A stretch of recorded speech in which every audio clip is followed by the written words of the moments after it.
Yo soy la directora ejecutiva de la Maestría en Relaciones Internacionales de la Universidad Austral. Es una alegría poder recibirlos en este nuevo encuentro del ciclo de diálogos de gobernanza global que organizamos junto al embajador Ricardo Lagorio y al doctor Andrés Fontana. Para las personas que recién se suman, sepan que nos pueden escribir sus comentarios y sus preguntas a través de la herramienta del chat. Hoy nos acompaña Pablo Cabrera, voy a pasar a leer su semblanza. Es abogado y diplomático chileno, fue director de la Academia Diplomática Andrés Bello entre el año 2010 y 2014. Ingresó en 1970 al Servicio Exterior chileno, finalizando su carrera en el año 2014. Es investigador asociado en el Centro de Estudios Internacionales de la Universidad Católica de Chile, consejero de la Cámara de Comercio Asia-Pacífico y de la Hong Kong Latin American Business Association. Es miembro de la Sociedad Chilena de Derecho Internacional y del Consejo Asesor de Relaciones Exteriores. Fue subsecretario de Marina del Ministerio de Defensa entre 1995 y 1999, asesor del Estado Mayor Conjunto de la Defensa entre 2015 y 2018, embajador de Chile ante la Santa Sede, la Soberana Orden de Malta, en la República Popular China, en la Federación Rusa y en el Reino Unido, así como también embajador concurrente en Albania, Irlanda y Ucrania. Presidente de la primera conferencia regional de medidas de fomento de la confianza y seguridad regional de la OEA en Santiago y vicepresidente de la segunda en El Salvador. Presidió la delegación de Chile al Comité Permanente de Seguridad con PERSEG desde su creación en 1995 hasta 1999. Ha sido distinguido con la Gran Cruz de la Orden del Libertador José de San Martín. Posee condecoraciones de Brasil, España, Italia, el Vaticano, Suecia, la Orden de Malta, la Federación Rusa y Servicio Distinguido de la Defensa Nacional de Chile. Pablo, muchas gracias por acompañarnos. Bienvenido a la Universidad Austral. Muchas gracias, Sofía, por la presentación que me hace sentirme más anciano. Muchas gracias por estar con Andrés, Ricardo, y compartir con todos ustedes la oportunidad de estar con los amigos y hermanos argentinos. Bueno, muchas gracias. Le voy a dar la palabra a Andrés, que va a hacer una pequeña introducción. Bueno, muchas gracias. Bienvenido, embajador. La verdad que es un lujo excepcional contar en este momento con el embajador Cabrera, pero además justamente con el embajador Lagorio también, que es miembro permanente de este espacio. Porque, en primer lugar, querría destacar, entre las cosas que leyó recién Sofía, que la orden que el embajador recibió, que es la máxima distinción que se le otorga a un diplomático en nuestro país, la Orden General San Martín, se la olvidó. No la tiene. Pero imaginen, ¿no? Es una cosa muy importante y muy significativa que se le hayan dado. Ambos han sido embajadores en Rusia. Creo que hablar de gobernanza global en este momento tan cruento de escena internacional, con dos personas que han protagonizado, digamos, la política internacional en Moscú, y que también han tenido un rol muy importante, como decía un libro y también un programa en algún momento. Yo fui testigo, participé en algunas de las gestiones que ustedes de ambos lados de la cordillera llevaron a cabo justamente para acercar a dos países que, en cierto sentido, como vecinos, representan una paradoja, ¿no es cierto? Porque han tenido tensiones, han tenido conflictos durante más de un siglo, largo, y se pudieron resolver, pero estuvieron siempre presentes. Y la tensión fue muy fuerte, mientras que con Brasil, que era el otro vecino importante, competitivo, digamos, en materia de seguridad con la Argentina, con una rivalidad estratégica de varias décadas, siempre estuvimos más tranquilos, ¿no? Con menos tensión. En ambos casos, digamos, de relación de vecindario, bilateral, durante los años 90, después del fin de la Guerra Fría y en ese gap idealista que tuvo la política internacional, hubo mucho acercamiento, Nosotros firmamos el Tratado de Paz y Amistad, que el doctor Alfonsín promovió con entonces era presidente Pinochet, creo. Y también con Brasil iniciamos un diálogo en materia de cooperación nuclear, que construyó confianza como para llegar en pocos años a tener Mercosur. En ese paralelo, yo lo que quería destacar es que con Chile, que siempre tuvimos menos acercamiento y cordialidad, digamos, y las cosas eran más difíciles y más meritorias de la labor diplomática, yo siempre sostuve, sí, es cierto, con los brasileños nos divertimos más, pero con Chile tenemos más cosas en común. Nos parecemos más culturalmente, en estilo, obviamente, ¿no? En cultura hispana, y hay mucha afinidad, hay mucha afinidad. Yo lo he notado eso y creo que ha sido parte de lo que permitió allanar tantas cuestiones a lo largo de esos años. En ese momento era muy importante la construcción de confianza y creo que ambos diplomáticos con funciones en el área de defensa contribuyeron a generar visiones hemisféricas y visiones de nuestra subregión, donde por primera vez en América Latina se introdujo este lenguaje de la seguridad cooperativa y las medidas de confianza, y se desarrolló un vínculo que creo que condujo a este acuerdo que ustedes protagonizaron en el año 95, que es el principal tema que vamos a tratar hoy.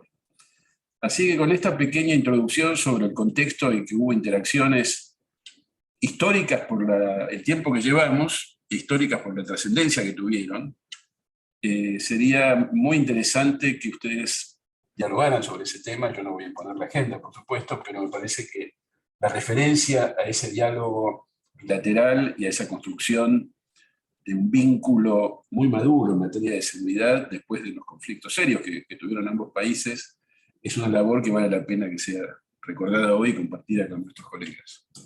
Así que, embajador, no sé si va a empezar usted o... Bueno, gracias Sofía, Andrés, Pablo, un enorme gusto estar contigo nuevamente. Y sí, creo que tuvimos la suerte los dos de estar en el momento adecuado, en el lugar adecuado y con las funciones adecuadas. Yo diría que eso es parte de la historia de los dos países, ¿no? Que nos une la geografía, nos une más de 4.000 kilómetros de frontera, nos une el abrazo de Roca Irázuris, y nos une, y yendo a la materia, el primer acuerdo de desarme naval de la historia del mundo que forma parte de los Pactos de Mayo. Si uno va a los libros va a ver que el primer acuerdo de desarme naval es en Washington en 1922. No, 20 años antes hubo otro. A veces la cronología es un poco injusta. Entonces, todo lo que se hizo en esos años que nos tocó compartir un trabajo un poco diferente al que habíamos trabajado y elegido, porque los dos éramos diplomáticos, como somos diplomáticos, pues nos tocó estar en defensa, pero al mismo tiempo, citándolo a Raymond Aron, él siempre decía que las relaciones interestatales se manifiestan y se expresan a través de dos símbolos, el diplomático y el soldado. Y nosotros cumplimos las dos funciones al mismo tiempo. Y yo creo que eso facilitó, no solamente por Pablo Cabrera ni por Ricardo Lagorio, sino porque en ese momento, tanto en Chile como en la Argentina, se era consciente que era un momento histórico muy importante, que había que cambiar el paradigma de seguridad y que para ello era bueno buscar esta simbiosis entre el militar y el diplomático.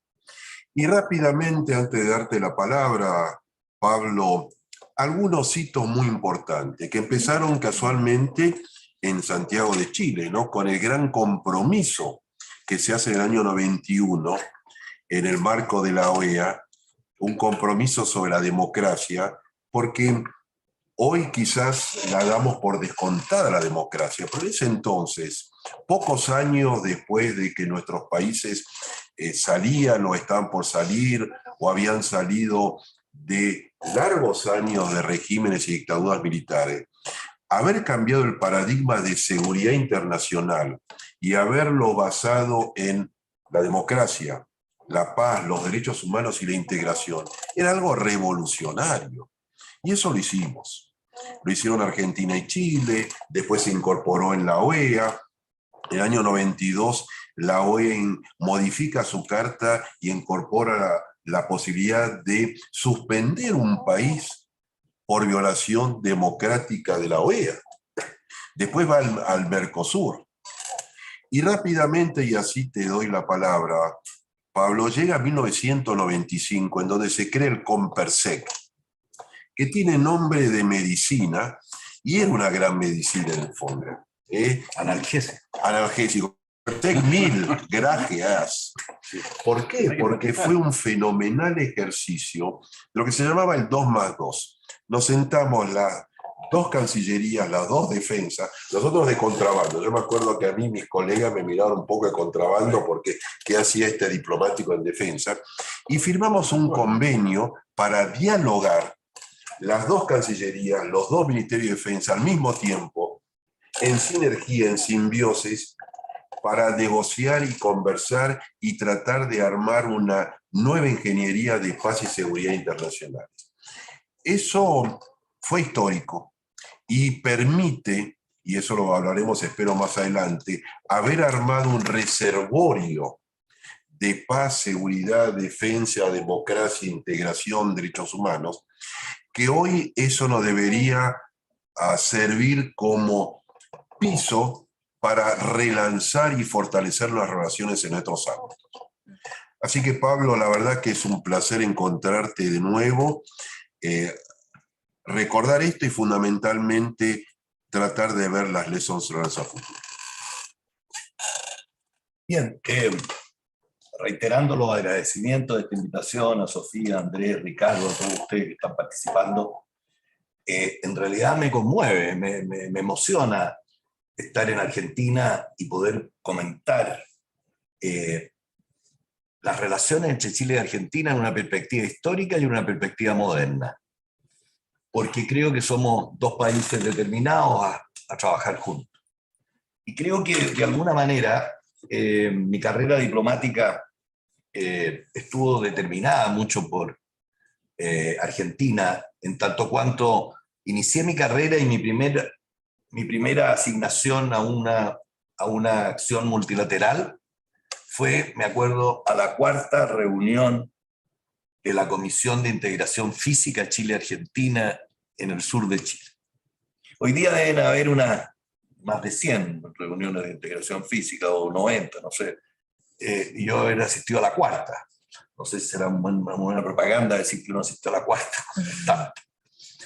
Y después, mirando la historia, y como nosotros crecimos mirando la historia, los chilenos, con un país que nos enseñaron que era una larga y angosta faja de tierra, y nosotros empezamos a darnos cuenta que esa larga y angosta faja de tierra tenía poca penetración y poca dimensión estratégica terrestre, que estábamos ya empezando a mirar a la dimensión estratégica del mar, desde los años 50 en adelante. Antes también ni se miraba eso, se miraba, las ciudades se construían más bien mirando hacia la cordillera que hacia el mar, todos los monumentos estaban mirando hacia la cordillera. Esto de entender que éramos un país, que éramos el segundo país, no sé si seguimos siendo el segundo, los segundos de la frontera más larga del mundo. En términos no lineales, llegamos a más de 5.500 kilómetros de común. Y estar hablando en esa época de ese tipo, de esa dimensión estratégico-política, en un continente o en un subcontinente que Argentina representaba mucho en dimensiones mundiales, estaba más bien mirando al Atlántico, nosotros mirando al Pacífico, era una de las grandes economías del mundo, crecimos sabiendo que era una de las grandes economías del mundo, que un país con una dimensión impresionante. En los años 90, ya casi al término del milenio, estábamos hablando de hipótesis de conflicto, era inentendible. Inentendible. Nosotros veníamos saliendo de una dramática situación política, ya algunos del año 90 justamente. Nosotros tuvimos el gran desafío de salir de la dictadura coetáneamente con el término de la Guerra Fría. O sea, la caída del muro de Berlín y la salida de Chile de la dictadura significó que se nos apuraran las cosas. Todos nos encontrábamos que teníamos que hacerlo. Y había muchas cosas que no se sabía ni cómo hacerlas. Y mirando la historia que ustedes dijeron, vemos, para no entender a toda la historia, porque tenemos iniciativas y emprendimientos conjuntos, Chile y Argentina, de gran dimensión y de gran importancia mundial, que los podemos tocar a lo mejor después, como el tema de la Antártica, por ejemplo, siendo miembro originario del Tratado Antártico, la de March, antes del Tratado Antártico, ya a comienzos del siglo XX, Chile y Argentina en una tarea conjunta impidieron que los Estados Unidos declarara Patrimonio Común de la Humanidad a la Antártica. O sea, ya hay elementos que hacían que nosotros trabajábamos en conjunto y que podíamos buscar una manera de acercarnos. Y miramos que habían algunos referentes, que algunos lo tocaron. Los tres grandes abrazos. El abrazo Maipú, entre San Martín y O'Higgins, que consolida la República en Chile, con la ayuda de San Martín, y después con todo lo que significa la expedición libertadora, que la expedición libertadora no era para liberar al Perú, sino que era para liderarse del imperio en ese minuto de nuestra región. Ese emprendimiento conjunto, la expedición libertadora al Perú, un elemento central en nuestras relaciones, y después el abrazo de Roca y de Errázuriz-Echaurren, que culminaron 3 años después con los Pactos de Mayo, como muy bien dice Ricardo, que son el primer tratado de desarme en el mundo, en términos reales. Y después, 100 años después de 1899, entre Roca y Errázuriz-Echaurren, el abrazo de Magallanes, el estrecho Magallanes en Punta Arenas, entre Carlos Menem y Eduardo Frei Ruiz-Tagle en 1999, que me tocó participar y estar ahí, por lo menos estar en la foto, después de todo lo que habíamos hecho. Y esos 3 abrazos, quizás los que nos pueden inspirar a nosotros para conversar hoy día de tantas cosas que hemos hecho a partir de los 90 y del 95 después del Compersec, porque después de esos abrazos es cuando se consolidan grados de amistad y de paz, que configuran un ambiente de seguridad y de destino común. Para terminar esta primera parte y enfocarlo en el Compersec, decir que cuando creamos el Compersec era un trabajo de confianza mutua y seguridad, pero era muy pretencioso pensar que la confianza mutua la estábamos trabajando entre Chile y Argentina cuando no teníamos mucha confianza, nosotros los chilenos al menos, lo que yo tengo que hablar yo, entre los militares chilenos y los civiles chilenos, y los diplomáticos chilenos. Entonces había que ir trabajando paralelamente, hacer una pedagogía interna de confianza mutua, de poder ir conversando y entendiendo que estos 5.000 kilómetros comunes, no lineales, territoriales, no antárticos, toda la parte continental, la proyección marítima, teníamos que darle prestancia y teníamos que darle carne, ponerle carne. Es decir, tenemos tantos pasos, tenemos tantos desafíos, estos son los niveles económicos y estas son las trabas que tenemos para cruzar una cordillera que nos deparaba beneficios a ambas partes. O sea, la cordillera no era el candado ni el muro. Desde el punto de vista de nosotros, fue el nexo, y por eso siempre digo, por eso quiero decirlo en la parte inicial, porque daba para después conversar. Desde un punto de vista de nosotros, en lo que a mí me sirvió como jefe del Compersec de la parte chilena por 7 años, cosa que me sirvió conocer a varias contrapartes argentinas en 7 años. Yo tuve la continuidad de ser 7 años, quizás por eso fue la condecoración que me acostumbré tanto a llevarla en el pecho que ahora no traje el botón, pero la llevo.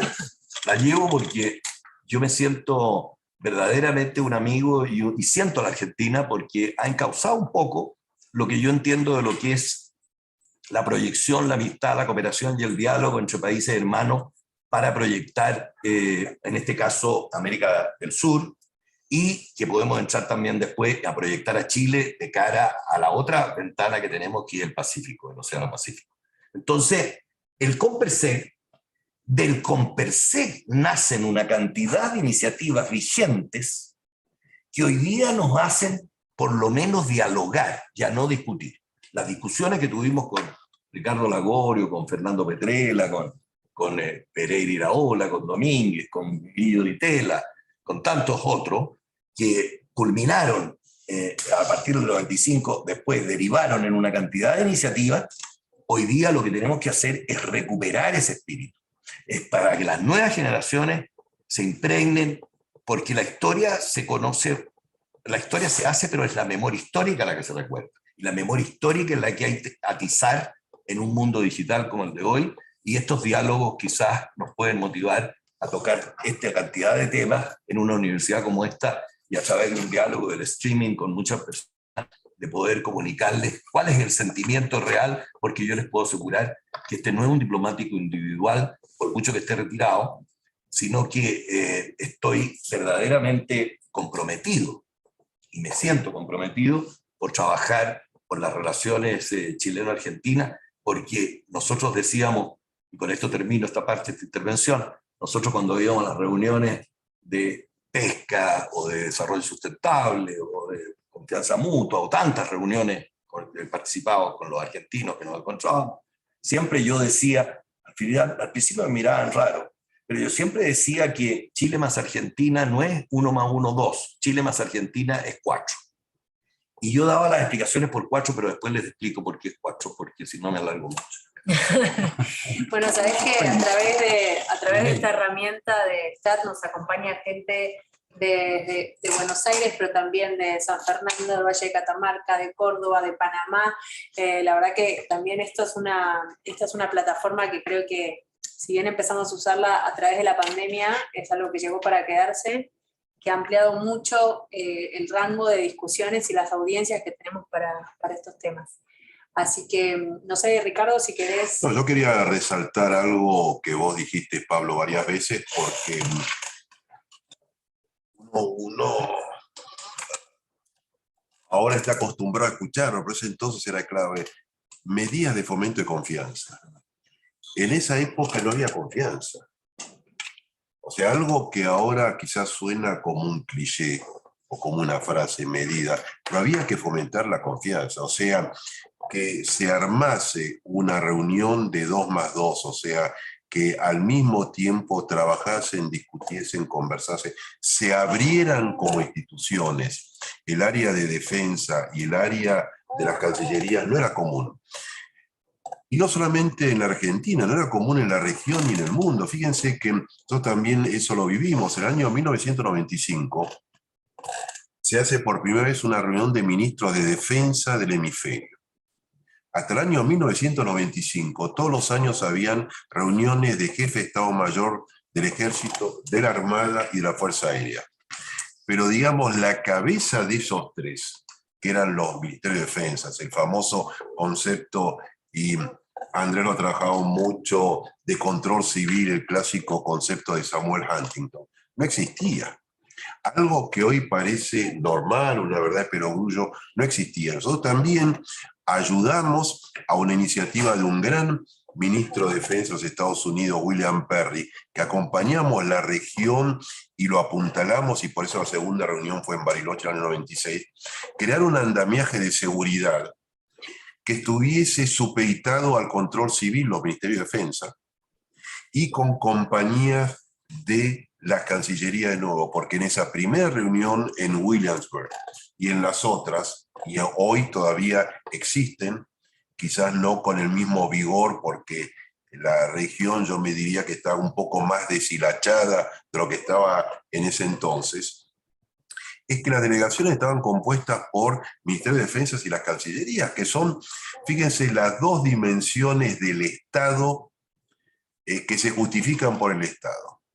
Porque los estados tienen Ministerio de Defensa y Cancillería, no porque haya un conflicto o porque no lo hay, sino porque es la forma como los estados transitan los escenarios globales. Y yendo a Raymond Aron, el soldado y el diplomático. Así que, de nuevo, ese ejercicio de construcción de medidas de fomento que termina en el COMPERSEC y en otras muchas instituciones. Hoy, por ejemplo, tenemos las maniobras Cruz del Sur entre Argentina y Chile en operaciones de paz. Todo eso fue un proceso muy largo, muy delicado, de fino equilibrio y de construir confianza. Hoy esa confianza está, quizás haya que regarlo un poco más, pero lo que hay que hacer es regarla con nuevas iniciativas. O sea, lo que tenemos que hacer es pensar en este nuevo siglo XXI, con los nuevos escenarios, cómo operativizamos todo eso que se pensó en términos del siglo XXI. Y eso quizás es lo que podríamos ahora entrar a conversar. Andrés quiere decir algo. Seguramente. Es muy interesante escucharlos porque, o sea, al principio, yo fui en varias de esas reuniones y observaba el comportamiento y las miradas de ambos lados de la mesa, pero también de cada lado entre los participantes. Y luego alguno de sus colegas, no creo que haya sido vos, pero me dijo, ¿sabes lo que pasa? Ustedes nos crean algunos problemas a nosotros, porque avanzan muy rápido. Y nosotros necesitamos consolidar, somos una democracia más nueva, distinta, porque claramente nuestra democracia nació de un colapso, de un régimen autoritario que fue un gran fracaso, mientras que el otro fue un régimen autoritario muy duro también, pero que logró muchas cosas y dejó un país en marcha, digamos. Y por lo tanto, los militares, en aquel entonces, estamos hablando de los años 90, no estaban totalmente, digamos, arrinconados por la democracia. Al contrario, eran parte del sistema, tenían senadores y cosas por el estilo. Entonces, del lado argentino era difícil comprender la lógica de cómo se construye este diálogo sobre temas tan sensibles como los que mencionaba Ricardo Lagorio recién, de defensa, de seguridad, de construcción de confianza, en el campo convencional, que siempre es el más difícil para los militares. Y en una región, porque yo sé que Ricardo Lagorio recuerda con muchísimo cariño, ¿no?, Williamsburg, y lo que siguió de Williamsburg, que fue la reunión en Bariloche, acá en la Argentina. Sí, yo estuve en las dos. Bueno, yo estuve, pero además conversé bastante porque era un tema de investigación. Perry fue un genio, realmente, ¿no? Porque le dio contenido a una relación que se había ido vaciando, que era la cuestión hemisférica. Fue un gran secretario de Estado, además de defensa, de alguna manera. Bueno, por algo leemos, se creó ese centro iniciativo de todos nosotros para entrenar y capacitar civiles que entiendan de la cuestión militar, que no era una tradición de América Latina tener civiles especializados en asuntos militares. Y bueno, ese centro que nació justamente en conversaciones en aquel entonces, después se le dio el nombre de Perry, en homenaje a él. Pero, en esa reunión, Brasil mandó un embajador de Washington, no mandó un ministro de Defensa. Es que no había ministerio de defensa. Bueno, pero tenían un secretario de Asuntos Estratégicos que era algo así como. Sí. Perdón, nosotros la primera vez que fuimos a Brasil, nos reunimos con 6 ministros. Claro, estaba el Ejército tenía ministerio, Armada tenía ministerio, Fuerza Aérea tenía ministerio, Estado Mayor Conjunto de ministerio, Asuntos Estratégicos, Cancillería y un séptimo. La inteligencia, claro. Recién en el 99, bajo otro nombre, pero era el inteligencia. Brasil tuvo Ministerio de Defensa, correcto. No, había también del lado de Brasil, una cautela, porque la transición brasileña fue la transición también de un régimen militar que logró cierto éxito. Y los militares no quedaron, digamos, en una situación de total desprestigio y deterioro y marginalización, digamos, de la vida nacional. Entonces, para la Argentina es difícil comprender estos juegos. Hoy tenemos algunos mexicanos que nos acompañan, de una universidad muy querida. México tampoco estuvo presente. México tiene una política constitucional que dice que no hay que meterse en estas cuestiones. Entonces, el que se hiciera una segunda reunión en Bariloche, en la Argentina, donde la Argentina ofreció ser sede, que yo creo que Ricardo Lagorio tuvo bastante que ver en eso, fue una forma de enviar una señal a la región de decir, este es un tema que hay que tratar. Y en realidad la reunión de Williams, porque fue si no me equivoco, en julio del 94. 95. 95. Fue porque en la reunión que convocó Clinton, la de los presidentes en Miami, la primera reunión hemisférica con todos los países de América Latina, menos uno con regímenes democráticos, la condición que pusieron varios países para ir fue, no me acuerdo, la visita de Feinberg, ¿no? Que vino a Richard, que pasó por todas las capitales armando la agenda. Y bueno, acá los diplomáticos, los que estaban en la Cancillería, quisieron rápidamente colocar el tema de seguridad internacional, regional, de acuerdos y qué sé yo, y dijo Feinberg, mirá, por ahora no hagamos esto porque si no Brasil y México nos van a complicar la reunión. Esa reunión se hizo en diciembre, y por eso Perry armó 6 meses después en Williamsburg la reunión de los ministros de defensa. Así se va construyendo una historia distinta de la que tenía nuestra región, en materia de relaciones entre los países, como decía Ricardo, en cuestiones militares los que se reunían en los militares, no las autoridades constitucionales. Quizás para los auditores puede ser interesante y para nosotros también de reconstruir, poner un poco en contexto todo esto, las dos cosas que se han dicho acá. Estamos viviendo un momento de revitalización de la democracia en América Latina, donde los gobiernos dictatoriales habían cambiado por bastantes años, habían producido desencuentros, situaciones de hipótesis de conflicto, muchas situaciones incómodas en materia de derechos humanos, en muchas otras que estaban atentando contra el desarrollo natural de nuestros países. Y como los latinoamericanos siempre hemos tenido una relación un poco difícil, o yo lo puse una vez entre comillas, neurótica, si me permiten la expresión, con los Estados Unidos.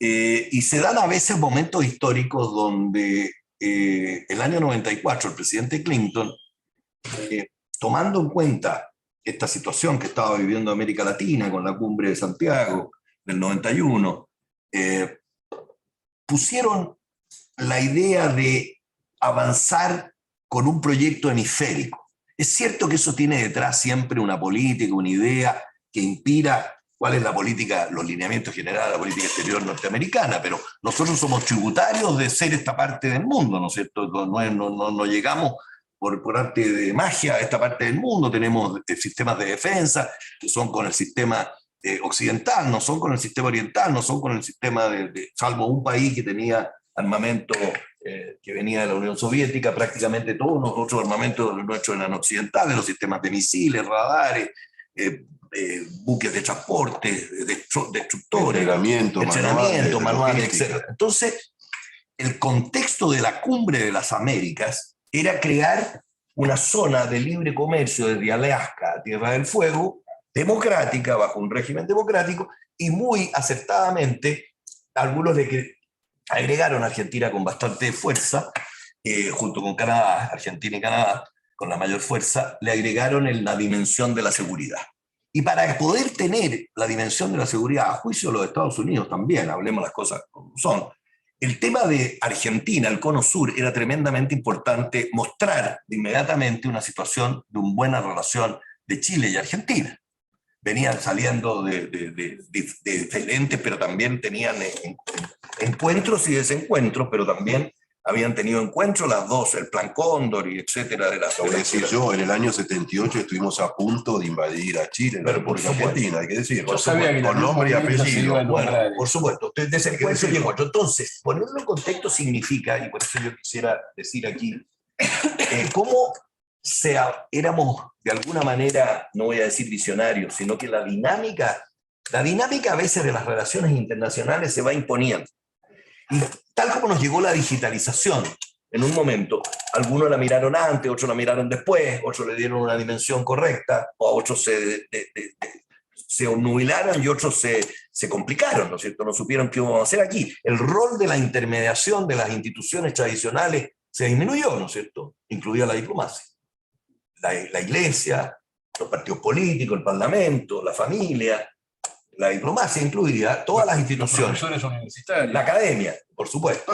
Entonces, tal como la digitalización, esta dinámica nos llevó a que las cosas a veces se hicieran más rápido de lo que creían y a veces con insistencia de algunos. Canadá fue un presionador brutal. Tremendo. Tremendo. Nos dejó varias, a mí por lo menos me dejó 2 noches sin dormir, pero trabajando, no porque estaba preocupado yo, sino que trabajando en Bariloche para poder lograr un acuerdo que teníamos que hacer. Y a propósito de Bariloche, Perdona, quisiera contar. Bariloche, Canadá, junto en Miami, todas las delegaciones del Caribe y las trajo en un avión. Si no, no hubiese habido participación de las delegaciones del Caribe y Centroamérica en Bariloche. Los trajo Canadá. A mí me dijeron que me fuera activo contar alguna anécdota, y les puedo contar una anécdota que alimenta esto, ¿no?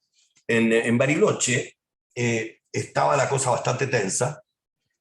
A las 2 de la mañana, el ministro de Relaciones Exteriores, no estoy tratando de transformarme yo en Tarzán y que los otros eran los monos, no, yo era parte del grupo de los monos también. Me dice el ministro, yo me voy a ir a acostar porque esto no tiene ningún destino. En llegar, al otro día teníamos que firmar la declaración final. Entonces me dice, yo me voy a ir a acostar, tú sigues a cargo de la delegación. Que fue una declaración histórica. Fue una declaración. Tú sigues a cargo de la declaración. Y tipo 3 de la mañana, para tomar ánimo cuando estaban los cuartos intermedios, las discusiones, yo creo que se lo hice recordar a Ricardo el otro día, me permití recordar solo como a las 3 de la mañana, una cosa así, llego yo y le digo a los argentinos, no me acuerdo quién estaba en ese momento, que iban rotándose por la hora, ¿no? Le digo a los argentinos, oye, ¿saben una cosa? Yo voy a ir un rato a descansar. ¿Y por qué no hacemos un golpe de efecto aquí, en la reunión? Y yo estoy dispuesto a dejar a la Argentina a cargo de la delegación de Chile. Entonces me dice, ¿tú estás de acuerdo? Sí, eso es la principal medida de confianza. Es la principal medida de confianza. Entonces tomo la palabra, pido la palabra, la delegación de Chile tiene la palabra y le digo, mire señor, yo creo que después de, bueno, en las próximas horas va a presidir la delegación de Chile la delegación argentina. Se produjo un silencio, creo que se despertaron todos. Hubo un silencio tremendo, yo me paré, ya no, nada de pregunta, no sé qué pregunta y que fueran a decir. Pero lo más divertido de todo, por eso era la anécdota, salió corriendo detrás mío el delegado representante del Uruguay. Y me dice, pero déjate de, tú sabes lo que me dice, ¿qué quieres hacer con esto? Me dijo. Entonces le dije, lo que hay es una medida de confianza mutua. Hay que golpear la mesa con medida de confianza mutua. Y si hemos dicho que estamos en la misma onda, tenemos que hacerlo. Entonces me dice, es que lo debía haber hecho yo también. Bueno, pide la palabra y algo. ¿Qué les quiero decir con esto? Les quiero decir que esta dinámica significó que en un año después estábamos sentados en la CEPAL en Santiago y nos recibe el actual nuevo nombrado ministro de Finanzas de Colombia, José Antonio Ocampo, que lo acaban de nombrar ministro de Finanzas de Colombia, donde voy yo con la delegación argentina, la sede estaba en Santiago, con el embajador argentino en Santiago, a entregar una propuesta a la CEPAL para buscar un mecanismo de medición equilibrado y razonado de los gastos de defensa de Chile y Argentina para poder responder a esas demandas de mucho tiempo de países europeos para seguir la línea de las conferencias de medidas de confianza de Viena, de Europa, y de poder reciprocar desde la región alguna de las adelantos que se había hecho en la comisión en la Convención de Medidas de Confianza Mutua de Europa. Y por eso les digo, estos ejemplos, estas situaciones, esta dinámica significó que del COMPERSEC, de estos diplomáticos jóvenes de la época, apoyados por diplomáticos experimentados de la época y por ministros responsables de defensa, de relaciones exteriores, jefes de los estados mayores, hacíamos reuniones, aquí yo en Buenos Aires habría asistido, hacíamos reuniones en los cuarteles y comidas en los cuarteles. Asados en los cuarteles. Y yo navegué en los buques de la Armada Argentina, navegué por el Tigre también, por el buque ahí tomábamos, participé en ejercicios combinados, conjuntos, no lo logramos durante mi época, porque esto ya de depender del general del otro lado, del almirante del otro lado, era muy complicado. Eso era ya la aspiración máxima de los americanos. Pero ejercicios combinados de buques argentinos con buques chilenos y brasileros y también de otros países. Entonces, esta dinámica derivó en las reuniones de ministros de defensa y de relaciones exteriores en conjunto. En pedagogía, yo vine a Argentina 3 veces a dar charlas al Estado Mayor Conjunto. Ayer me preguntaban, ese edificio tan grande, ese edificio yo he trabajado muchas veces, decía yo, el edificio ahí detrás de la Casa Rosada, Estado Mayor Conjunto. Íbamos a reuniones para explicar, nosotros fuimos los iniciadores aquí en América, del libro de la defensa. Y Argentina fue el primero que se siguió inmediatamente, esas eran las medidas de confianza mutua. Después tuvimos el tema del gasto de la defensa, y muchas otras iniciativas que hoy día... Transparencia en el gasto militar. Aparece el gasto militar. Hoy día que sirvieran a las nuevas generaciones que nos están viendo y a las nuevas generaciones de militares, de ver que también hacíamos esas cosas que eran aguerridas, que a veces aparecíamos un poquito lentos, a veces aparecíamos un poco reservados o suspicaces o incluso aprensivos, a veces de la presión argentina que iba mucho más rápido que nosotros, tengo que reconocer. Iba mucho más rápido, pero todo esto en un contexto, que aquí lo han nombrado, yo participé en Williamsburg también, en un contexto de una relación muy dinámica, con muchos azules o blancos y negros, digamos, con la relación con Estados Unidos, que pudo llevarnos por diferentes caminos, pero la confianza, la amistad, el diálogo, nos llevó a superar esa situación a la cual tú te refieres, que hoy día es parte de la historia, y yo prefiero hablar del abrazo del estrecho de 1999, que nos consolida después en una relación de amistad y de futuro con Argentina, que tenemos que seguir cultivándola y regándola, como dijo Ricardo, porque estas cosas se marchitan. Las nuevas generaciones no saben que comimos en los cuarteles, no saben que veníamos especialmente en avión a ver la parada militar de la ARMA en Palermo, veníamos especialmente por el día, a estar ahí presente. Embajador, fue en ese periodo, si no me equivoco, que se resolvieron 24 disputas pequeñas que había en los límites. Temas de demarcaciones. Las demarcaciones, ¿no? Eran 24 o 25. Se queda uno pendiente. Fue muy dinámica. Y me permito decir que Estados Unidos avanzó mucho en la buena relación con la región y al mismo tiempo tuvo una gran frustración. Hacia fines de los 90 hicieron un seminario de 2 años de duración, seminario permanente, para examinar con expertos de todos los países de la región, especialistas, ¿no? Académicos, los motivos por los cuales los resultados no habían sido suficientemente buenos. Esa primera cumbre de Miami, que usted le dio contexto, siguió. Hace poco, hace un mes más o menos, fue la de Los Ángeles. Sí. Se hace, no sé, cada cierta cantidad de años. Pero en otro contexto. Pero ya es otra agenda, es otra la problemática, pero Estados Unidos... Es útil. Sí, no, pero yo lo que creo es que Estados Unidos no logra entender la región, pero mantiene una buena voluntad de hacer lo posible. Su agenda es otra, sus prioridades son otras, miran para otro lado, claramente, pero no dejan de tener interés en que esta se mantenga como una región, con todos los problemas que tenemos y todos los atrasos que tenemos, es una región de paz, es una región de democracia, es una región... Democracia, no está seguro, tan unificadamente bueno, comparativamente sigue siendo una región de democracia y libre de armas nucleares. Sí, yo sé a qué se refiere. Sí, pero está bien. Hay que tomar la región en su conjunto. Sí. Yo quisiera sacar una lección aprendida, una lesson learned, porque creo que tenemos un enorme déficit de diálogo en estos tiempos. O sea, ustedes hicieron muy bien referencia a la primera cumbre de las Américas de Clinton, en donde todos los jefes de Estado se sentaban a conversar, más allá de sus diferencias que existían. Fíjense, en la última cumbre de las Américas hubieron vetos, países que no fueron, que condicionaban, Y yo creo que tenemos que repensar el hemisferio porque el texto total. En esa época, no solamente había un Estados Unidos predispuesto, pero también había una Latinoamérica predispuesta, un hemisferio predispuesto y con ideas. Yo creo que quizás la mayor asignatura pendiente es, y acá creo que los jóvenes que nos están viendo tienen que tomar la posta, es recrear este sentido hemisferio. Cuando se crean Naciones Unidas, había 51 países originarios, y creo que 22 o 23 eran latinoamericanos. O sea, Latinoamérica fue artífice de la descolonización y de la creación de este nuevo mundo en el que estamos viviendo. 22, 23 países latinoamericanos ayudaron a que el mundo se cuadruplicara. No fuimos actores pasivos, fuimos actores activos.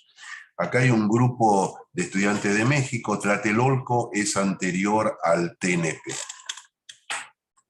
Hay todo un derecho hemisférico latinoamericano y panamericano que alimentó el derecho internacional. El panamericanismo es el primer movimiento de integración mundial. La Carta de la OEA es la primera y única carta que tiene una cláusula democrática dentro. Como muy bien dijeron, con todos los bemoles, tenemos un hemisferio que es un hemisferio democrático, de integración, libre de armas nucleares. Entonces, creo que tenemos un enorme desafío de estar a la altura de ese marco institucional, histórico y sociológico al que no estamos hoy a la altura. O sea, hoy yo diría que es muy difícil no solamente que se recree la Cumbre de las Américas del año 94, es muy difícil que se reúnan los jefes de Estado del Mercosur ampliado.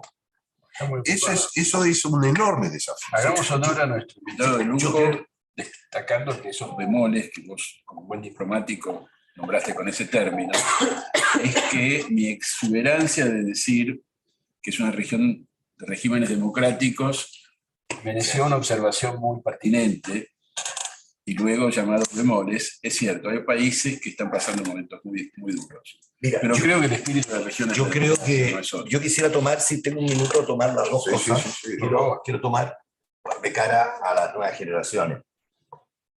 Creo que efectivamente el contexto actual es distinto.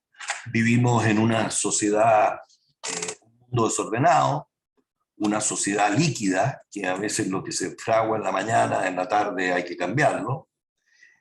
Hay una suerte de enfrentamiento entre la utopia y la retropia. Hay mucha gente que la retropia es parte de su sentimiento natural para entender el mundo, de todo pasado fue mejor, o todas las líneas que ellos lanzaron, que no es el ámbito y el ánimo que nosotros queremos señalar acá, sino que recuperar un poco eso, con la utopia o la utopía de crear un mundo mejor, porque algo de utopía para poder innovar hay que tener algo de utopía, hay que hacer colisionar a las distintas disciplinas, si no, no hay innovación. Entonces, en ese contexto, yo quiero decir que estamos llamados todos mezclando la dinámica de la globalización con el acervo histórico de lo que hemos construido, lo que hemos hecho, ponerlos en conjunto y poder consolidar y regar y no permitir de que el ciclo de la democracia representativa en nuestra región se marchite y se acabe. Yo creo que está muy desafiada. El ciclo de la democracia representativa no solo está desafiada en América Latina, sino que en el mundo entero. El tema de lo que se está viviendo en Estados Unidos, cuando hay un juicio abierto a lo que fue el asalto al Capitolio, que es quizás la vitrina más grande del ícono de lo que era la promoción de la democracia en nuestro continente y en el mundo, obviamente que hace que las nuevas generaciones también tengan reflexiones al respecto de la democracia y no solo los gobernantes o quienes somos demócratas verdaderos. Entonces, creo que la tarea que nosotros tenemos, civiles, militares, periodistas, académicos, trabajadores, campesinos, etcétera, todos los sectores de lo que va a acontecer, es buscar un camino de que la región latinoamericana tenga un lugar, o al menos su voz se oiga. Y yo me voy a permitir decir una situación a veces que para los jóvenes puede ser muy lejana, o para otros no, pero en este país espero que no, yo creo que siquiera también deberíamos de tomar conciencia desde un punto de vista de lo que es nuestra tradición, de lo que ha sido nuestro humanismo genuinamente latinoamericano. Nosotros no tuvimos los gulag, no tuvimos las tragedias de las guerras mundiales, tuvimos repercusiones, nos fuimos salpicados por toda esta situación que nos condujo a situaciones también complicadas. Pero hay un humanismo genuinamente latinoamericano que nosotros debemos aprovechar, y tenemos uno de esos símbolos que nosotros tenemos que empujarlo, no nos tienen que empujarnos a nosotros. Tenemos por primera vez en la historia, y nadie lo hubiera pensado nunca, un papa latinoamericano. Y tener un papa latinoamericano cualquiera de nosotros, a sus abuelos, a sus padres, a ustedes mismos, o lo hubieran pensado si le hubieran hecho una pregunta a alguien. ¿Ustedes creen que Latinoamérica podría tener algún día un papa? Yo sé que el mundo ha cambiado, el papa no es lo mismo que antes. El boato, la distancia, etcétera. El mundo de la digitalización nos cambió, nos acercó a las instituciones de otra manera. Nadie lo hubiera pensado.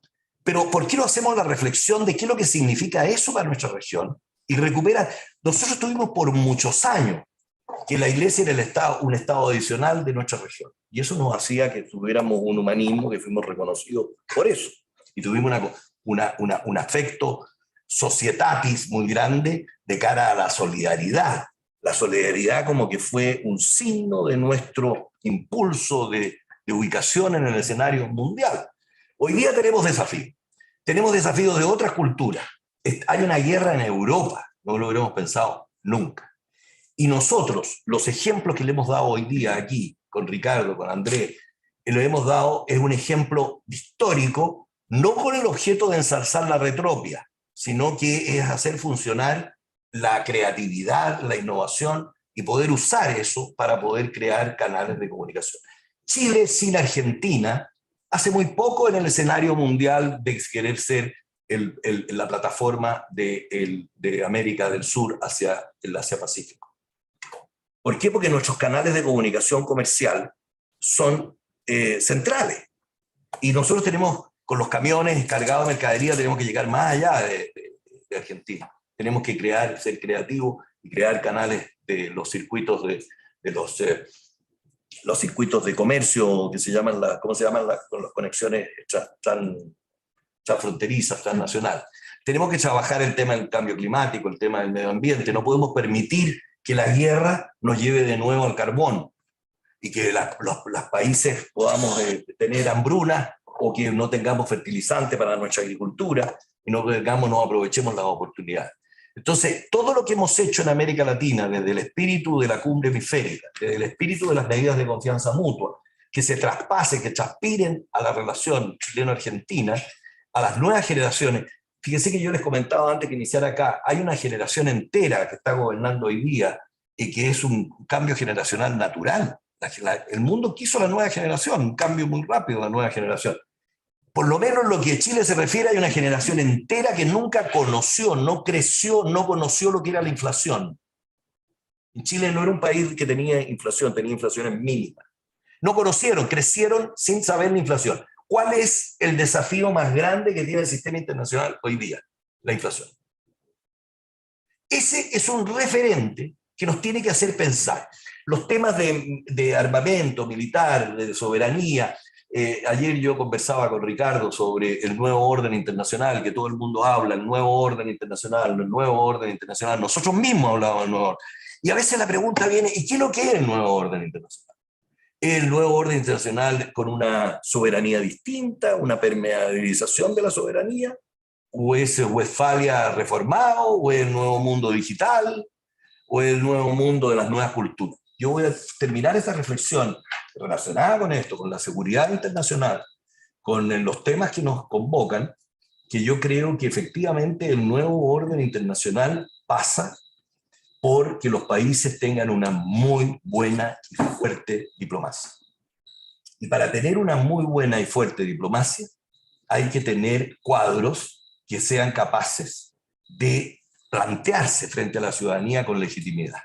Hay que tener el respeto a la diplomacia, y la diplomacia se tiene que hacer respetar. Yo creo que no hay que mirar en menos a los diplomáticos.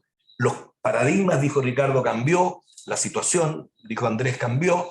Efectivamente tenemos paradigmas nuevos, situaciones nuevas, pero tenemos un trabajo común que enfrentar, Y ojalá la academia que nos acoge aquí, esta universidad, esta maravillosa sala, sea inspiración de los diálogos de ustedes que están trabajando esto. Hoy día nos preocupó Chile y Argentina en lo que fue el COMPERSEC. Mañana les va a preocupar cómo Chile y Argentina juntos pueden ir diseñando la nueva agenda internacional. Yo sé que Ricardo le va a hablar de la voluntad que tenemos que tener para poder hacer esto. Pero sin ustedes, sin participación ciudadana, no hay voluntad. No hay voluntad. La diplomacia y la política exterior es una política pública. No es igual a cualquiera, no es una lectura de los acontecimientos, es un sistema. Es un sistema que hay que implementar y incluir a todos los argentinos y chilenos, y ojalá a todos los latinoamericanos, en tener un destino común. Pero estamos muy lejos de eso. Ojalá sea la democracia la que nos una. Ojalá sea la economía social, la economía, la equidad, ojalá sea el cambio climático. Pero lo que sea, busquemos ese humanismo que nos une, esa característica que tenemos una lengua común, y hoy día que incluso tenemos esa figura que él solo, no con quizás con la Santa Sede, él solo representa todavía como figura. Nosotros tenemos que empujar a decir que nos representa como latinoamericanos.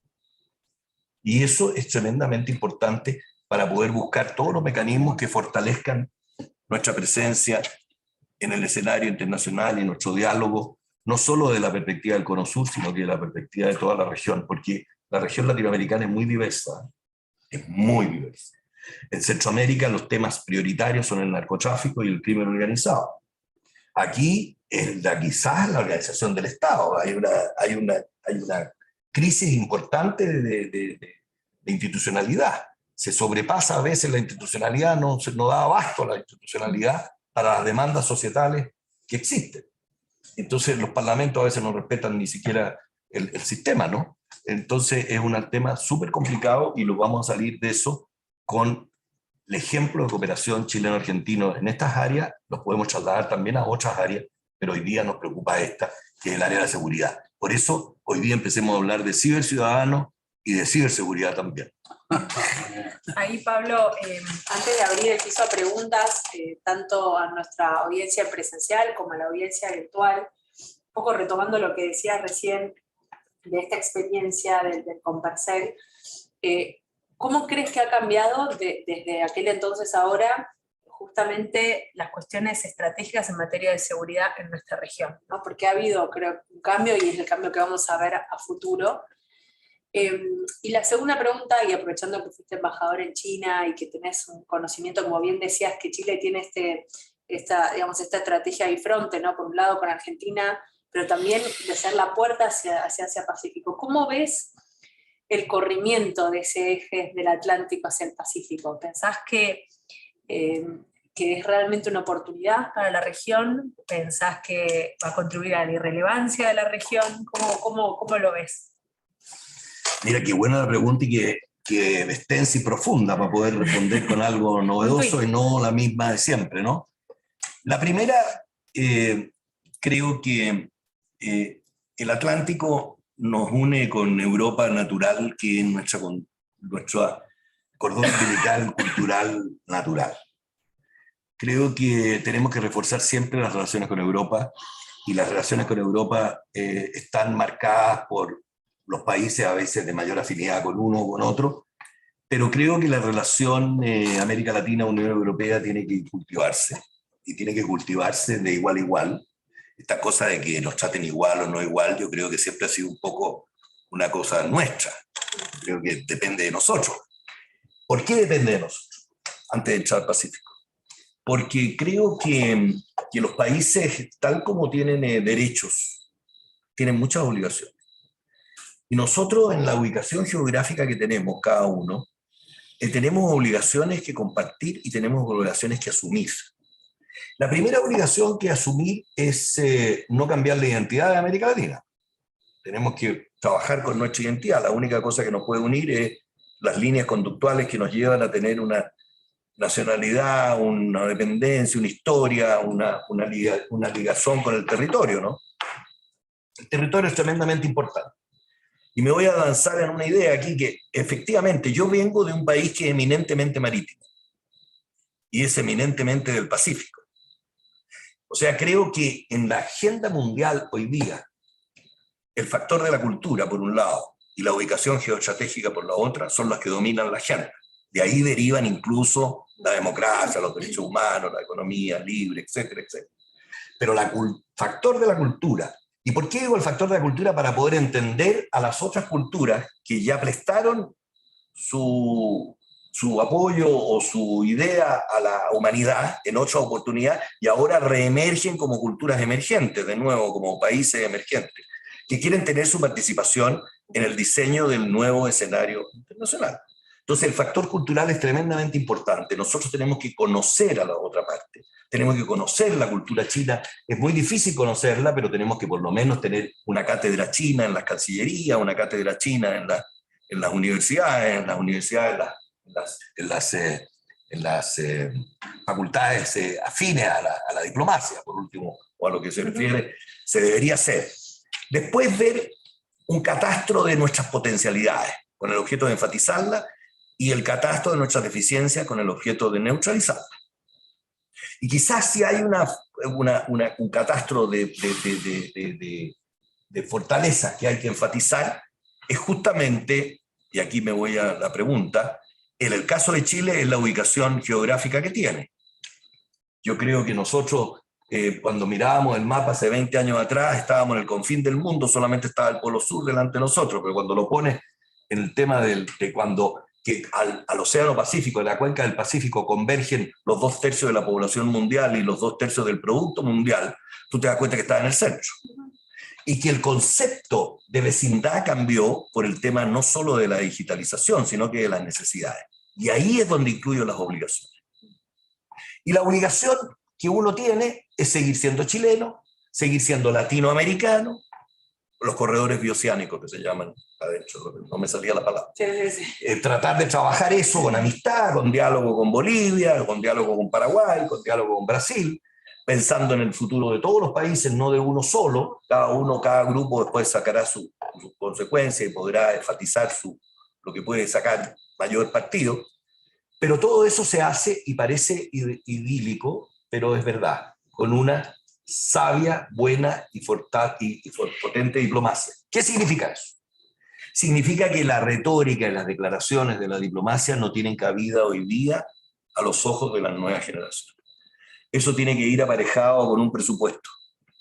Todo lo que es zonas marítimas protegidas, todo lo que es actuaciones de la defensa de los mares contra los plásticos, lo que es el manejo de la empresa del fondo del mar, las cámaras de las empresas en el mar, el tema del cambio climático.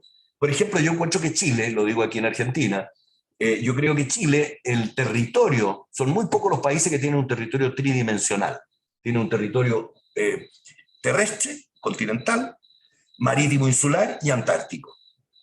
Esas tres características, si ustedes miran lo que tiene además en el norte, desierto, y tiene volcanes, y tiene los hielos del sur, y tiene las cordilleras, y sumamos, tiene todas las aristas que convergen al cambio climático.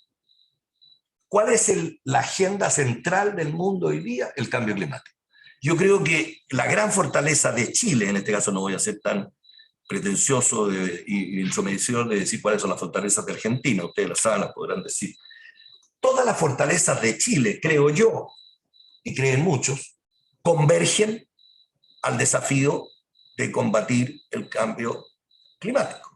O sea, de tener un continente que podamos sobrevivir.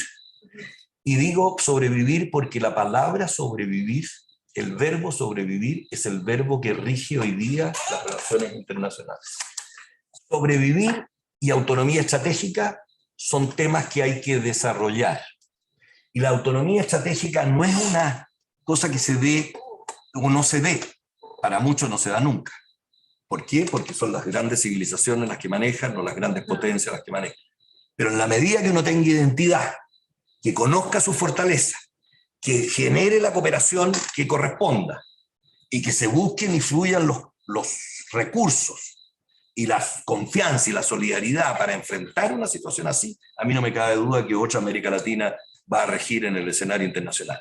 Y China podrá tener relaciones estupendas con Argentina, estupendas con Chile, no generar animadversión en ninguno otro. Pero ellos tienen una obligación, y aquí termino, ellos tienen una obligación, las grandes potencias. Tienen la obligación de no inmiscuirse en el área chica de nuestro desarrollo. Acuérdense los imperios. Hoy día que se habla tanto de los imperios de nuevo, ¿no? Todos los países quieren ser imperios de nuevo en el mundo.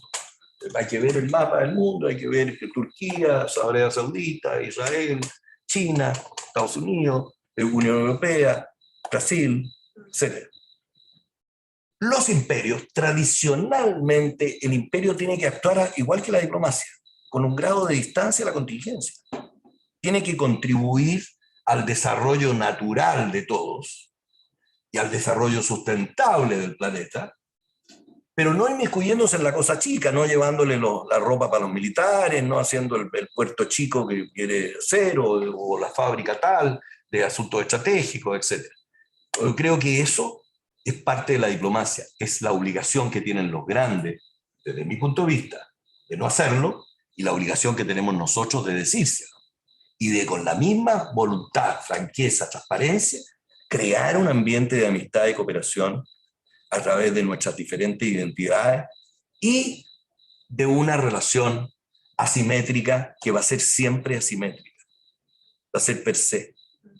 El tamaño de los países, la población de los países y las áreas de influencia en los países no se pueden cambiar por ánimo o por conducta o por políticas de texto o por mucha voluntad que tengan algunos diplomáticos.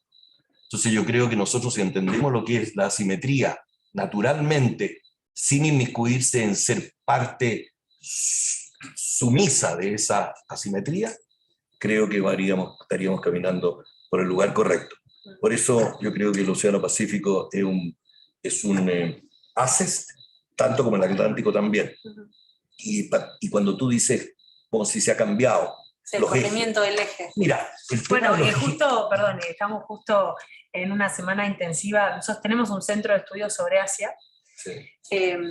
Y trabajamos en área prioritaria 4 países de Asia, y justamente una de las cuestiones que estábamos trabajando, bueno, no yo específicamente, pero sí mi colega Luciano Bolinaga, es este cambio del eje a nivel económico y geoeconómico, ¿no? No lo mencionamos, pero acá en la Comunidad de Relaciones Internacionales de Argentina se habla mucho sobre esta puja hegemónica entre Estados Unidos y China, y qué es lo que hay que hacer, de qué lado hay que pararse, cuál es el... Hay que pararse equidistante. Yo no creo en la lucha hegemónica de China, por ejemplo. Y bueno, Estados Unidos es un país que sabemos cómo ella es socio de nosotros, también es socio estratégico, y China puede ser socio estratégico. Yo creo que por eso hay que conocer la cultura del otro lado, y saber dónde están las prioridades del otro, dónde están los parámetros del otro. Lo que sí hay que tener mucho cuidado es no actuar, no hacer funcionar el imán hacia un lado y hacia el otro. Yo creo que la línea herodotiana del mundo, por ejemplo, que viene iba desde Mauritania hasta Ucrania, ¿no? Miren el mundo de hoy día, y que corta Chipre, etcétera, y el mundo en Oriente y Occidente. Esa línea herodotiana llegando a Ucrania, con el correr del tiempo, se ha ido imánicamente llevando hacia el Ártico. Ha ido corriendo hacia la línea, llevándola al Ártico como un imán. ¿Y qué significa eso? Que han ido dejando a Rusia en el Oriente, en vez de mantenerla a lo mejor imánicamente, llevando la línea un poquito más para el otro lado, para tenerla más en Occidente. Entonces la geopolítica, que hoy día es central, no es la geopolítica que conocimos antes, es una geopolítica hoy día con el espacio exterior. Y si vemos que desde el mundo es mundo, las discusiones de que el mundo es mundo eran el poder, la religión, la economía, el agua y la tierra, y el este y el oeste, con la línea herodotiana, ¿no? Que ha sido la guerra, ¿Qué es lo único nuevo? Las comunicaciones, la área, el espacio. Y ahí es donde tenemos que buscar los mecanismos para, con independencia, situarnos frente a las grandes potencias o a las grandes civilizaciones. Ese es el gran tema de Rusia, ¿no? Rusia siempre se ha sentido la tercera civilización. no son ni europeos ni asiáticos, que son la civilización del medio, la tercera Roma, en la historia, ¿no es cierto?, etcétera. Y hoy día esa situación existe.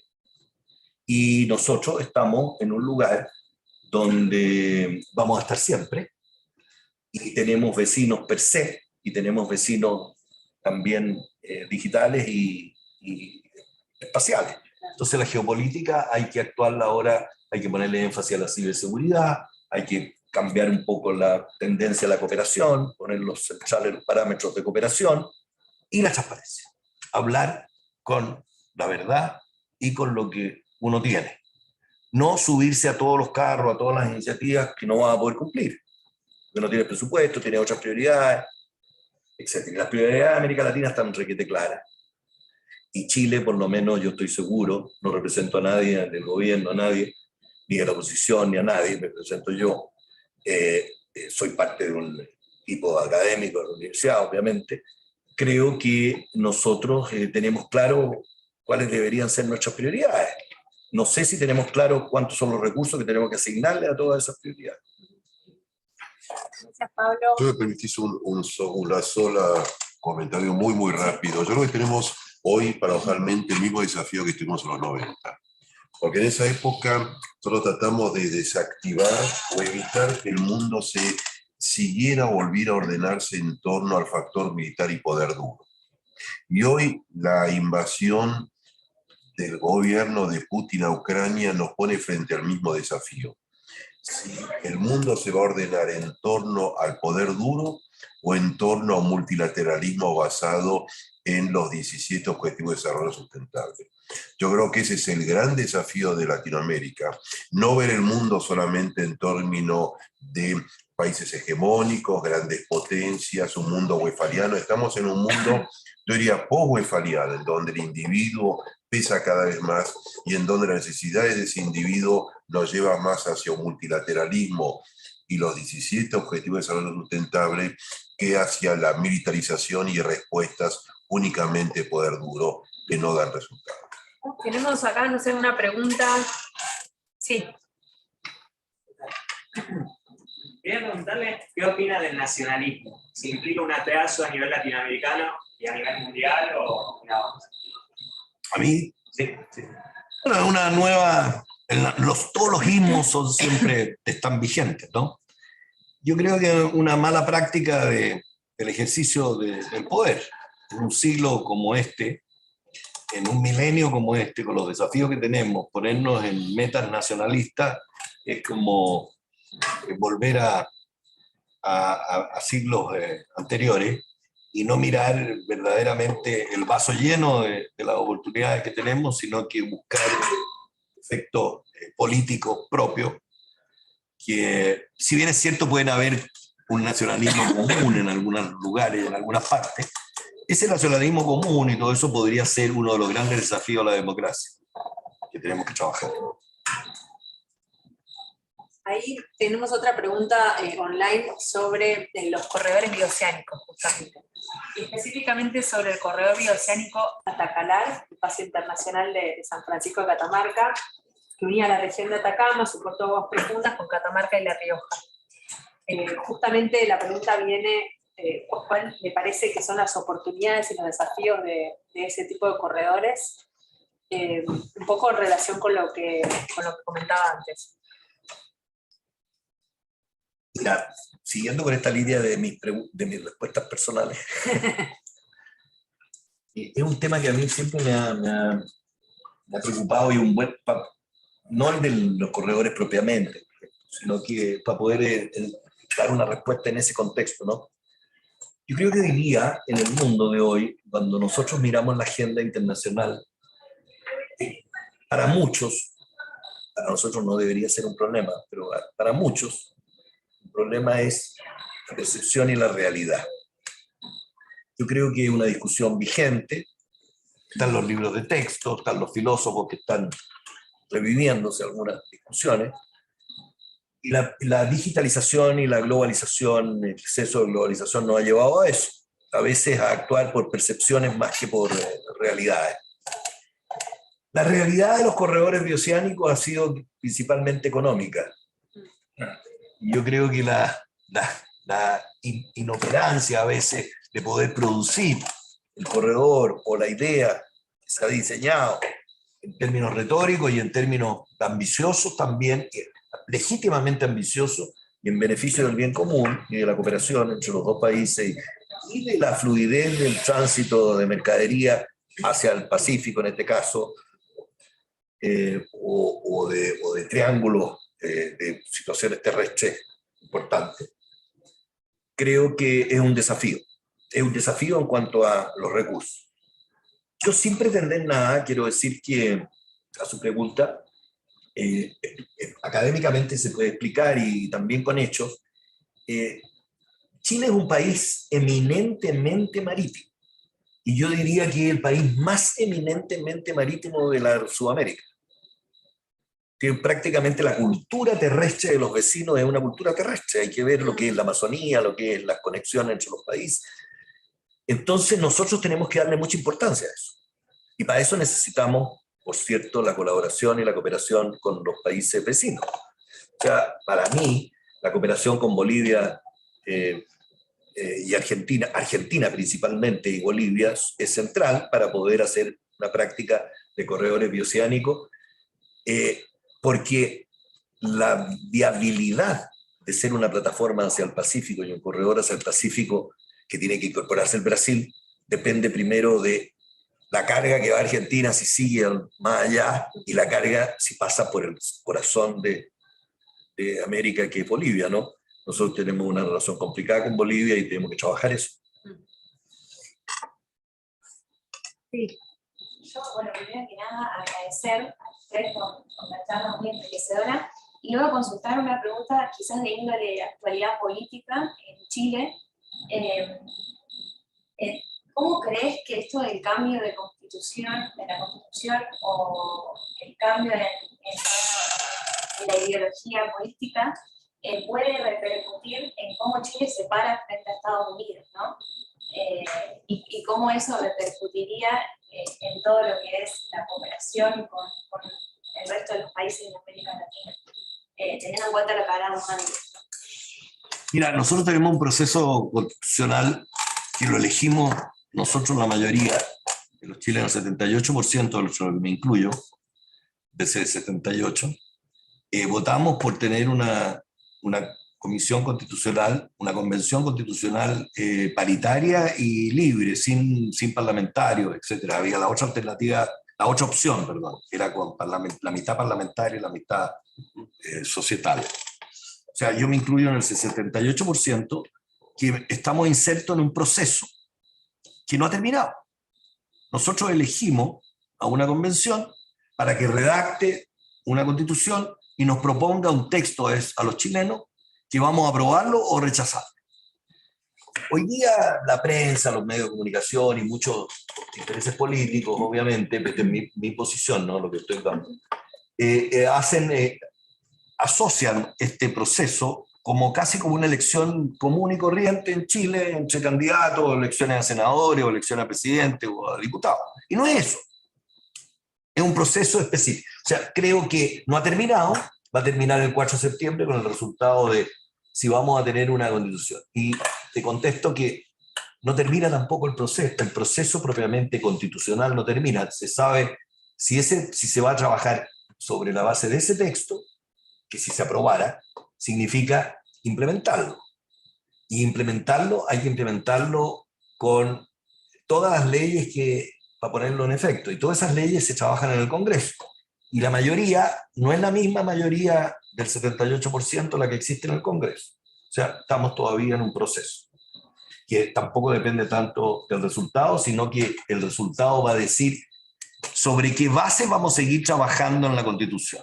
Si vamos a seguir trabajando en la Constitución nueva que nos proponen en ese texto, o vamos a seguir reformando esta otra Constitución, o vamos a iniciar un proceso de cambio. ¿Por qué? Porque yo me atrevería a decir que casi el 100% de los chilenos hoy día quieren una nueva Constitución. Entonces estamos en un proceso. Con Estados Unidos, yo creo que siempre nosotros hemos tenido, y lo hemos demostrado en en política, en lineamientos de política internacional, que a veces no estamos tan visibles, ¿no? Somos un país de porte medio, de 19 millones de habitantes, estamos ubicados geográficamente y geoestratégicamente bien, como digo yo, por lo menos. Interesante, se puede decir algo, tenemos obligaciones, deberes, también algunas atracciones. Muy independientemente con los Estados Unidos. Estados Unidos es un socio estratégico nuestro. Nosotros tenemos un sistema institucional en muchas áreas relacionadas con Estados Unidos, materias tecnológicas, materias de defensa, pero eso no nos significa que tenemos una política dependiente con los Estados Unidos. Así que creo que en ese sentido trabajamos bien con ellos y vamos a seguir trabajando bien con ellos. No, una pregunta, y ya tenemos que ir cerrando, pero una pregunta desde Paraguay, desde Leonardo, que dice, ¿qué opinión le merece la ruta bioceánica que atraviesa el Chaco paraguayo desde Brasil hacia Chile? Si le ve esta viabilidad en este propósito de conectar el Atlántico con el Pacífico a través del corazón de Sudamérica. Bueno, eso es una aspiración nuestra, y es una aspiración de todos. Yo creo que no hay nadie que no le gustaría que tuviéramos una conexión y que América Latina se potenciara con los corredores bioceánicos, América del Sur, y que fuera el factor de desarrollo. Lo que le debemos agregar a ese factor de desarrollo es el tema de la sustentabilidad, porque quizá el déficit de nosotros en nuestra región, nosotros somos muchos países, en el caso de Chile voy a decir, porque Argentina en ese caso no viene el caso para esto. Nosotros somos un país pequeño en términos territoriales americanos, Chile. Pero somos un país grande en términos territoriales europeos. Tenemos una confusión tremenda de esto. A nosotros, a algunos, nos ha costado mucho cambiar el concepto de país chico. Nosotros somos más grande que Alemania, que España, 2 veces Tailandia, 3 veces, casi 3 veces Italia, etcétera, etcétera, y para seguir sumando. Entonces, y eminentemente marítimo, lo que nos da una proyección interesante, ¿no? Pero no tenemos la capacidad, la voluntad y el poder de desarrollar las vías de comunicación con nuestra región debido a la inmensidad del territorio que tiene nuestra región. Entonces, para eso se necesita voluntad política, diálogo político, cooperación, que ha estado siempre, valga decirlo, ha estado siempre en el espíritu de la política exterior chilena. Estar en conexión y la integración latinoamericana. Hoy día tenemos también algunas otras fortalezas. Nosotros, cuando dije el territorio, tenemos todo este tema, y esperamos también siempre trabajar con Argentina, etcétera. Todo el tema de la energía, ¿no? La energía es uno de los elementos centrales hoy día, mirando desde dónde se puede, la energía solar, la energía de la geotermia, la energía del mar. Tenemos la energía limpia, el hidrógeno verde, etcétera. Hay una cantidad de cosas que están relacionadas con el territorio, la capacidad instalada que tiene cada país, donde hay que aproximarse de la mejor manera posible y ojalá, como dijiste tú, sigamos siendo un continente de paz y de seguridad en términos generales, porque guerras no hemos tenido, por lo menos, salvo eso, una disputa en la frontera del Cóndor, ¿te acuerdas? Entre Ecuador y Perú, un poquito, muy sí, poquito, pero poquito, que con Argentina y Chile fuimos los garantes, ¿no? Exactamente. Como han habido 3 preguntas sobre los corredores bioceánicos, yo creo que el problema de los corredores bioceánicos no es la logística, es para qué. O sea, ¿para qué queremos corredores bioceánicos? Estamos todos de acuerdo que queremos corredores bioceánicos, pero ¿para qué? O sea, lo que le está faltando a la región es un propósito común. Entonces me parece que el gran desafío, de nuevo, que en su momento se superó con un propósito común, ¿para qué queremos el corredor bioceánico? Expandirnos al Asia. Pero ¿para qué? O sea, vos fíjate que no hay una empresa argentino-chilena, no hay una empresa mercosureña, no hay una empresa latinoamericana. Entonces, fíjese que la CELAC creó una agencia espacial, que vamos a ir al espacio a través de la CELAC. O sea, seamos realistas, no pongamos la logística delante del propósito. Cuando tengamos en claro qué es lo que queremos hacer, la logística va a venir casi naturalmente. Gracias, Ricardo. Creo que nos van a quedar muchos temas pendientes, también con este tema que decías recién, la cuestión de la reprimarización de nuestras economías, ¿no? Que es algo que no sé si se discute tanto en Chile, pero sí se discute en Perú, en Colombia y en un montón de otros países de la región, en Brasil inclusive, que creo que tiene que ver con esto, ¿no? ¿Qué tipo de desarrollo, hacia dónde, con qué matriz? No, pero, perdón, muy breve.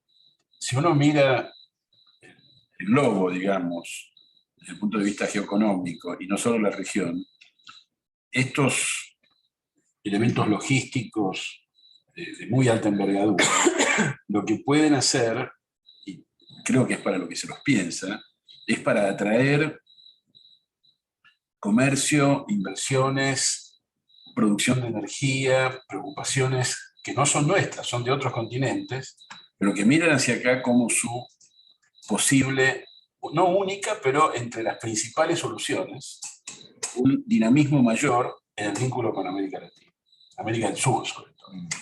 Y es para eso que pienso que se crean estas visiones estratégicas de integración de nuestra región con la economía global y con los grandes desafíos que tratamos a través de este esfuerzo nuestro, digamos, esta iniciativa académica, ¿no? De pensar la gobernanza global incluyendo temas de ambiente, de energía y de cómo el planeta está tratando de sobrevivir. Es para eso, pienso, más que para desarrollo regional propio. No, pero o sea, nosotros creo que no tenemos que ser logística de otro, tenemos que ser fundamentalmente nosotros tener nuestro... Pues vos hablás para inversiones. Si nos sentamos los países latinoamericanos, no vamos a coincidir en inversión, ni siquiera en Argentina coincidimos. Entonces, creo que primero hace falta ponernos muy en claro para qué vamos a usar la logística, que por supuesto es de afuera, para integrarnos, pero ¿para qué tipo de integración? Son todos, hoy todo eso está incuestionado. La integración está cuestionada, o sea, llevamos años sin funcionamiento del Mercosur. Creo que necesitamos ponernos al día respecto de los propósitos sin duda, comunes, sin duda, pero y después va a venir la logística. No sé si lo vamos a poder elegir. Me parece que el mundo... Pero este seminario nos ayuda. Hay que hacerlo. ¿O no? Este seminario nos ayuda. Así es. Pero claro que sí. Bueno, para cerrar, comentarios, reflexiones finales. Bueno, nuestro invitado realmente ha sido muy elocuente, así que algo nos puede... Yo les quisiera decir que... ¿Sintetizar? Sí. Yo primero reitero a la universidad, a ustedes dos, mis amigos, Ricardo, Andrés, y a esta universidad, y a esta magnífica oportunidad que tengo. La directora Sofía. A Sofía, por cierto. Lo que significa organizar una conversación como esta. Y una organización energética, porque le pusimos harta energía para poderle dar un poco de boosting al tema de Chile y Argentina y América Latina, de cara a los jóvenes que están esperando. Remedio con Persec. Claro, con Persec. Entonces, yo quisiera agradecer verdaderamente esta oportunidad que se ha dado, porque el mundo está desordenado. Hay no un enfrentamiento, pero hay una diferencia intergeneracional todavía que nos está trabajándose en el tema de poderse entender mejor. Y obviamente que tenemos los desafíos del cambio climático que repercuten en la economía, que son muy importantes, por nombrar lo más importante, que ahora quizás con el tema de la guerra nos ha distorsionado también los lineamientos económicos, la dependencia y la autonomía estratégica en algunos campos. Creo que no sobra nadie.